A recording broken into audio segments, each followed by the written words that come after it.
To fa ya kama wayar ta daina aiki ne. Da Allah ina ma duk wani mai ganin bidiyon nan gargadi. Kada ya gwada abin da muka yi a cikin wannan bidiyo a gida da wayarsa.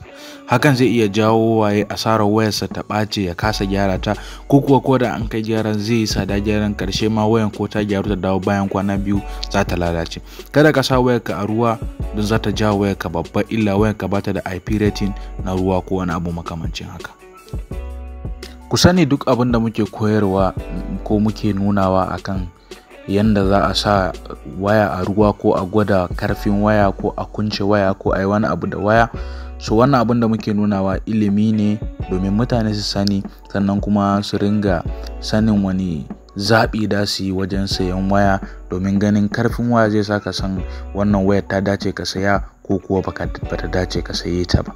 So hakan da muke yi muna kokarin baku ilimin mutane da kuke bukata wurin zaben waya da kuma sayan waya idan zaka sayi sabo.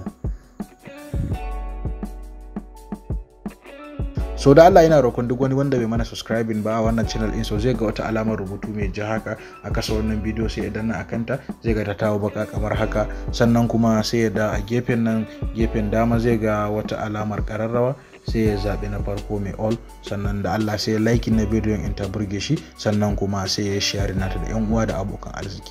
Ba tare da bata lokaci ba, bari mu je cikin bidiyon nan.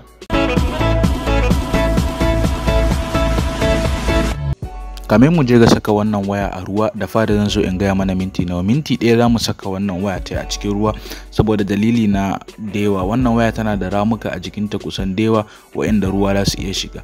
Idan ka duba wannan kyamara da take cikin wannan waya, irin kyamara ce da take fitowa wannan, so ita ma kanta wannan kyamara hanyar da take fitowa ita ma hanya ce da ruwa zai iya shiga. Wannan dalilin yasa za mu sa wannan waya a ruwa na iya tsawon minti ɗaya mu ga yanayin durability ta za ta daɗe a ruwa ko kuwa. Sannan in ka duba spikunta a baya suke da dai tana da ramuka da yawa wa'anda ruwa za su iya shiganta. Mun yi video akan Techno Camon 15 a baya, kwanakin baya da suka wuce, so wannan video zan bar maka ga ta nan wata layi ta fita a sama, idan baka ganta ba sai ka danna kan wannan layi zaka ga wannan video din. So bidiyon mu yayi bayani akan yadda wayar take zuwa da abubuwan da wayar take zuwa da shi da sauransu. So duka idan ka je ka ga bidiyon zaka fahimci komai akan wannan waya, zaka san komai akan wannan waya din. So za mu saka ta a cikin ruwa na tsawon minti ɗaya, sannan za mu barta, sannan sai mu cire ta mu ci gaba. Ka sani wannan waya ba ta da IP rating na ruwa, ba ta wata resistant bane, sannan kuma ba waterproof bane. Babu waya waterproof, sai dai water resistant wanda za su iya zama na wasu 'yan gajeren lokaci a cikin ruwa, amma ba za su daɗe a cikin ruwa daɗe wanda ba a tsammani ba. Sai yanzu ga waya nan tsaf mun samu duk wani abun da muke bukata na sashi a ruwa, ga wayar, ga ruwa, ga kuma kwanon da za a saka waya a ciki. Sai yanzu za mu zuba ruwa ya cika yanayin yadda in muka saka wayar a ciki za ta nitse a cikin ruwa. So za mu kunna agogo kamar kullum, domin shi agogon ne zai samu ya irga mana lokacin minti nawa wannan waya ta yi a cikin ruwa.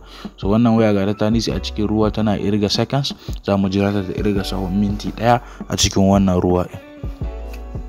Tana nan irgawa. So duk in har baka ga bidiyon da muka yi akan Techno Camon 15 in ba, wayoyin sun kashi uku ne, so za mu bar maka link nasu a sama, sai ka je ka kalla bidiyo da muka yi bayani akan wannan waya. So gashi nan yanzu ya cika minti ɗaya, za mu cire shi. So gashi nan dai mun cire wayar lafiyar ta kalau daga nan. Sai yanzu abin da za mu yi, za mu goge ta, sannan kuma sai mu duba ya yanayin wayar take, shin ruwan ya yi causing na damage babba a jikin wayan. Misali kamar in kyamara, inda ka duba kyamara ce da take shiga kuma ta fita, da kuma speaker wayan za mu ji su ko suna aiki. Sai yanzu abu na fara anan za mu shiga kyamara waya. So za mu duba magashin kyamara tana na yadda take ne ko kuwa ta samu matsala ruwa ta shiga. So kyamarar duka tana na yadda take, gashi nan tana daukan hoto mai kyau, babu ruwa. Kaga ga irin kyamara mai shiga da fitan nan. Yanzu misali bari a yi play na YouTube sai a ga bidiyo don a san ko kyamarar tana nan, volume na waya tana nan ko ba ta nan. Ruwa ba abin da ya samu speaker wannan waya, ga tana aiki, komai yana aiki a cikin wannan waya. Komai da komai gashi nan kana gani, ba a wata rikici, ba ruwa a screen, ba komai yana aiki a cikin wannan waya.